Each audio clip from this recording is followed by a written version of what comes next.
ఎంతో పవిత్రంగా కాపాడుకుంటూ వచ్చాడు. కారణం తెలుసా? ప్రార్థనా జీవితం కలిగిన వాడండి. ఏ వ్యక్తి అయితే ప్రార్థనా జీవితాన్ని కలిగి ఉంటారో వారు పవిత్రమైన జీవితం కలిగి ఉంటారో. దానియేలు ముమ్మారు యెరూషలేము తట్టు గోడ తట్టు చేతులు చాచి ముమ్మారు ప్రార్థనా జీవితాన్ని కలిగి ఉన్నాడు. దానియేలు 2వ అధ్యాయం 1వ వచనంలో దానియేలు ఆ యొక్క తన స్నేహితులతో కలిసి ప్రార్థనా జీవితాన్ని కలిగి ఉన్నాడు.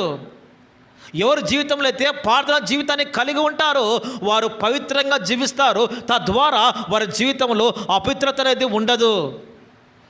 నీ జీవితంలో ఒకవేళ అపవిత్రత అనేది ఉంటే అది నేను చంపేస్తుంది. ఇప్పుడు ఏం చేయాలి? దాన్ని నువ్వు చంపేయాలి. చంపేయాలంటే ఏం చేయాలి? ప్రార్థనా జీవితాన్ని. దినమునకు దానియేలు 3 సార్లు, ఉదయము, మధ్యాహ్నము, సాయంకాలం 3 సార్లు ప్రార్థనలో గడిపాడు. తద్వారా ప్రార్థన యొక్క శక్తి, ప్రార్థన ద్వారా